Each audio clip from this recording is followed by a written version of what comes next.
जीवलोकांनो, आज आमच्या लग्नाचा 43वा वाढदिवस आहे. ही 43 वर्ष भांडणामध्ये आणि प्रेमामध्ये गेली, संध्याच्या आणि माझ्यामध्ये. आज जे 77 वय माझं आहे ते मला मित्र सांगून खरं वाटत नाही की मित्र काही बोलता, अहो नागवेकर तुमचं एवढं वय नाही दिसत. तर त्याचं श्रेय एकमेव मी आमच्या धर्मपत्नीला म्हणजे संध्याला देतो की अजूनपर्यंत तिने मला एवढं व्यवस्थित ठेवलं आहे. पण जास्त करून जर बोलायचं झालं तर अजून पण जे जीवनाला संतपणा आला ना माझ्या, तो संध्यामुळे आला. संध्याने अतिशय सहजतेने माझं हे पालनपोषण केलं असं म्हणायला पाहिजे. नको नको बोलते आहे बघा ती आता. तर सांगायचं म्हणजे काही गोष्टी माझ्या जीवनात ज्या घडल्या त्या अतिशय वादळी होत्या, पण त्याला शांतपणा आणायचं काम आमच्या संध्याने केलं. आमचं घर खरं 3 कुटुंबांचं. मोठ्या घरातले आमचे बाबा, मोठे बाबा, नंतर अण्णाजी आमचे वडील, नंतर तात्याजी. आणि त्या घरातला तो एकोपा बघितला आणि त्यांचं प्रेम बघितलं तर अजून पण मला आश्चर्य वाटते. अनेक कुटुंब मी बघितले अगदी मुंबईत आणि नवीन मुंबईत येऊन पण, आणि त्यांचं जे हे असते ना बॉन्डिंग जे आमच्यातलं होतं ना, ते त्यांच्यात क्वचित एखाद्या कुटुंबात दिसलं मला. तर त्याबद्दल मी परमेश्वराचे आभार मानतो की अशा फॅमिलीमध्ये मी आलो. आणि त्यानंतर तिथून वरळीवरून प्रभादेवरून शिफ्ट होताना मला अतिशय वेदना झाल्या, पण इलाज नव्हता. ती वेळ तशी होती की वेगळं व्हायची. आणि मी वाशीला आमच्या घर शोधलं, पण ते शोधल्यानंतर माझ्या आईला एवढं वाईट वाटलं की अरे तू कुठे चाललायस, रत्नागिरीला चाललायस का? तर तीच वाशी आज त्या मुंबईकरांच्या, आमच्या आतिशकरांच्या घराला जवळची वाटायला लागली. एवढं हे जग विस्तारलेलं आहे आणि ते थोडक्यात जवळ पण आलेलं आहे. तर ह्या इथे वाशीला येऊन खरोखर माझी भरभराट झाली. मला 2 सुपुत्र झाले आणि दोन्ही सुपुत्रांनी मला चांगलं प्रेम दिलं. त्यांचे जे धर्मपत्नी आहेत त्या त्यांना चांगल्या मिळाल्या. आणि विशेष करून मला नाती ज्या झाल्या त्या अतिशय जिव्हाळ्याच्या झाल्या.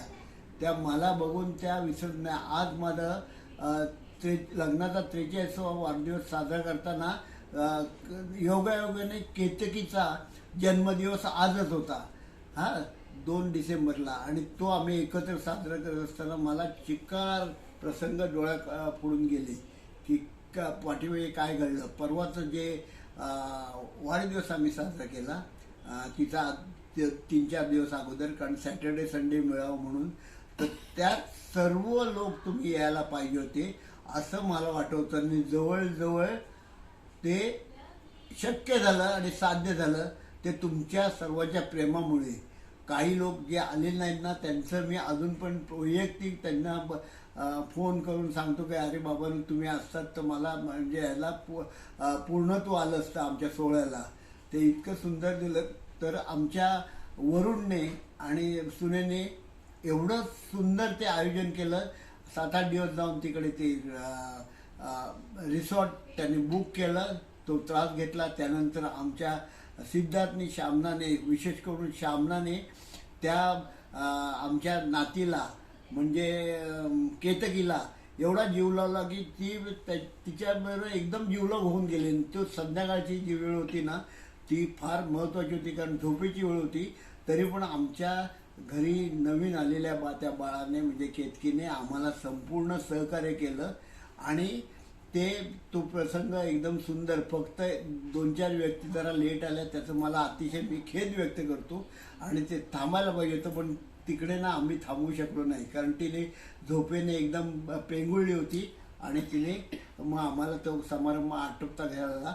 पण ज्या जिव्हाळ्याने सर्व आले तर खरोखर मला शतशः धन्य वाटलं. तर सर्व आमच्यातले आले. अच्छा, आता सांगायचं म्हणजे काही आमचे भाऊ, त्या मधुभाऊ आमचा तो या प्रसंगी असायला पाहिजे होता असं मला वाटते. देवाने त्याला दीर्घायुष्य दिले. त्याच्या अगोदर त्याची मोठी बहीण चंपाताई ती गेली आणि त्याच्या अगोदर खूप अगोदर कुसुमताई, आका आणि निमाताई पण गेल्या. ती निमाताई इथे त्या 2 सिद्धार्थच्या मुली आहेत ना, मनन आणि मनस्वी, त्यांना बघायला येत होत्या.